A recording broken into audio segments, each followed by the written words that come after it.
இன்றைக்கி பார்த்திங்கன்னா கருவாடு எப்படி பண்ணுறதுங்கிறது பார்க்கலாம். இப்போ வந்து அடுப்பை பற்ற வச்சுட்டு அதில் வந்து எண்ணெய் ஊற்றி கொதிக்கட்டும். கொதிக்கிறதுக்குள்ளே பார்த்திங்கன்னா இங்கே வந்து கருவாடு தனியாக ரெடி பண்ணி வச்சுருக்கிறேன். கருவாடு பார்த்திங்கன்னா க்ளீன் பண்ணிவிட்டு, இது வந்து நெய் கருவாடு மாதிரி நம்ம பீஸாக இருக்கும்.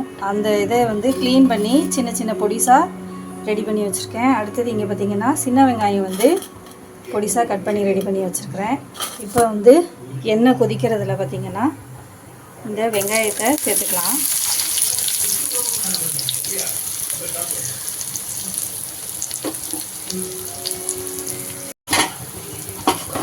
வெங்காயம் போட்டு உடனே பார்த்திங்கன்னா இந்த கருவாடு வச்சுருக்குறோம் இல்லையா, கருவாடையும் சேர்த்து வதக்கிக்கலாம். இது ரொம்ப சிம்பிளாக இருக்கும் டிஷ்ஷு, ஆனால் சாப்பிட்டு பார்த்தோம்னா சூப்பராக டேஸ்ட்டாக இருக்கும். ஏன்னா இந்த சின்ன வெங்காயம் ஃப்ளேவர் பார்த்திங்கன்னா நல்லாயிருக்கும்.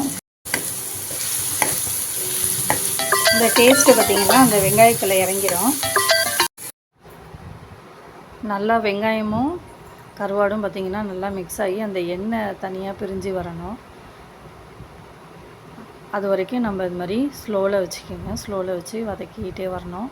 இப்போ நல்லா ஃப்ரை ஆகிட்டுருக்குது. அந்த சின்ன வெங்காயம் ஃப்ரை ஆக பார்த்திங்கன்னா டேஸ்ட்டு நல்லாயிருக்கும்.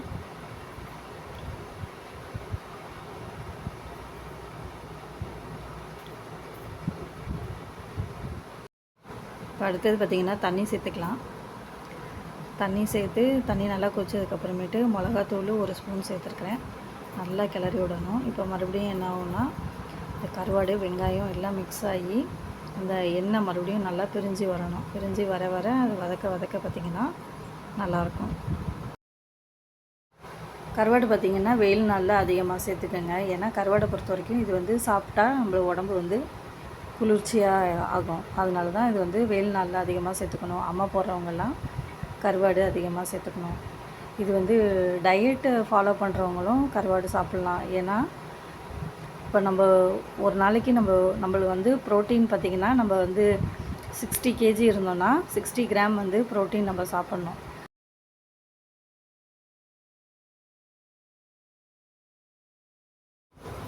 இந்த கருவாடு சாப்பிட்றதுனால பார்த்திங்கன்னா நம்மளுக்கு ஒரு நாளைக்கு தேவையான ப்ரோட்டீன் வந்து கிடச்சிரும்.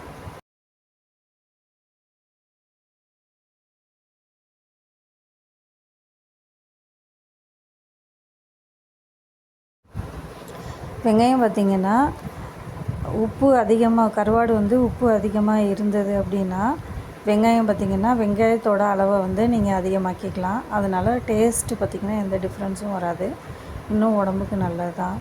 வயசானவங்க பார்த்திங்கன்னா உப்பு இருந்தால் மட்டும் இது சேர்த்துக்க வேணாம். இல்லை உப்பு கரெக்டாக இருக்குது இல்லை கம்மியாக இருக்குது அப்படின்னா கருவாடு சேர்த்துக்கங்க. இதில் பார்த்திங்கன்னா நான் இன்னும் உப்பு சேர்க்கவே இல்லை. கடைசியாக டேஸ்ட்டு பார்த்துட்டு அதுக்கப்புறமேட்டு உப்பு தேவைன்னா நம்ம சேர்த்துக்கலாம். இப்போ இதை பொறுத்த வரைக்கும் பார்த்திங்கன்னா உப்பு கரெக்டாக இருக்குது.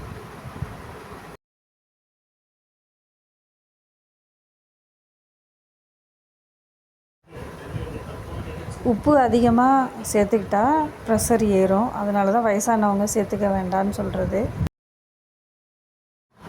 இப்போ கருவாடு தொக்கு ரெடி ஆகிடுச்சு. வாங்க சாப்பிட்லாம்.